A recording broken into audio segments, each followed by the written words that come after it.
छोटे से गांव में रामलाल नाम का एक व्यक्ति अपनी पत्नी कमला और दो बेटियों मीना और गीता के साथ रहता था।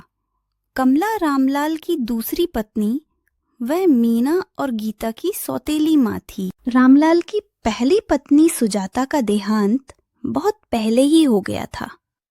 सुजाता के गुजर जाने के बाद दोनों बेटियां माँ के प्यार को तरस रह गई थी।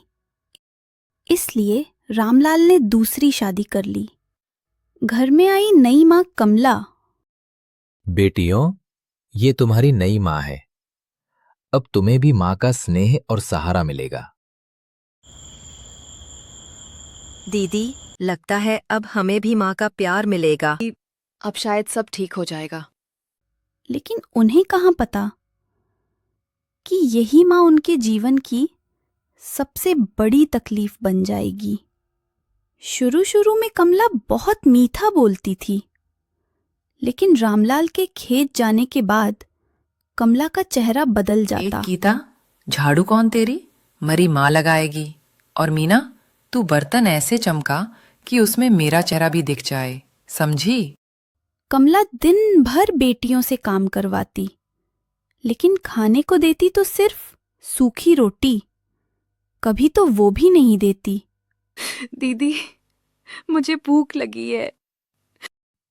चुप रह मीना, पानी पी ले, शायद भूख थोड़ी कम हो जाए।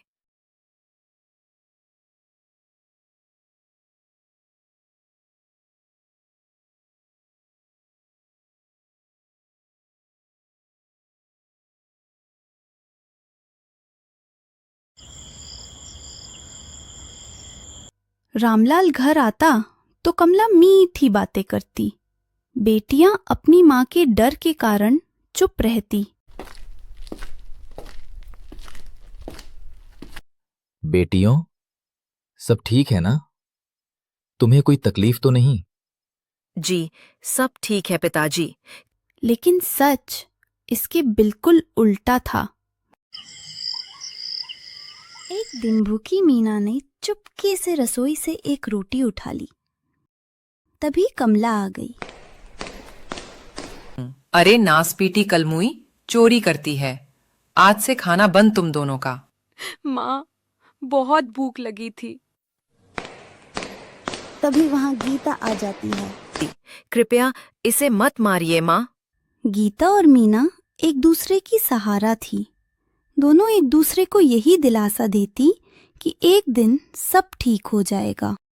दीदी, क्या पापा को सब बता दे?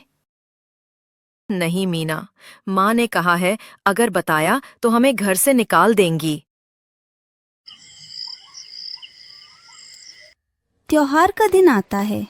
रामलाल अपनी प्यारी बेटियों के लिए मिठाई लेकर आता है। प्यारी बेटियों, देखो तो, मैं तुम्हारे लिए लड्डू लाया। यह मिठाई खा चुकी है, ज्यादा सेहत के लिए सही नहीं है। मैं रख देती हूँ, कल इनको दे दूंगी। दीदी, हमें तो मिठाई छूने भी नहीं दी। हाँ, माँ ने पापा से झूठ बोला। धीरे धीरे पड़ोस में रहने वाली रमा दादी को शक होने लगा। बेटा रामलाल, तुम्हारी बेटियां दिन भर काम करती है। उसके चेहरे पर हमेशा थकान रहती है, बीमार सी दिखती है। नहीं नहीं, मेरी पत्नी तो बहुत ख्याल रखती है इनका। गांव में त्योहार था। गीता और मीना भी खाने की आस में वहां पहुंच गईं। तभी रमा दादी ने मीना से पूछ लिया, बेटी, तुमने आज कुछ खाया क्या? सुबह से कुछ नहीं खाया दादी माँ। इतना कहकर मीना रोने लगी। फिर क्या था, सब गांव वालों को समझ आ गया। सब लोग रामलाल के घर पहुंचे। रामलाल और कमला के सामने रमा दादी ने बेटियों से पूछा। डरते डरते गीता ने सब बता दिया।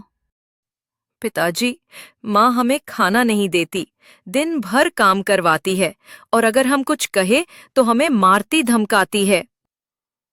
क्या कमला, ये सब सच है? नहीं नहीं जी, ये बच्चियां झूठ बोल रही है। हमने अपनी आंखों से देखा है। ये बच्चियां भूखी रहती है।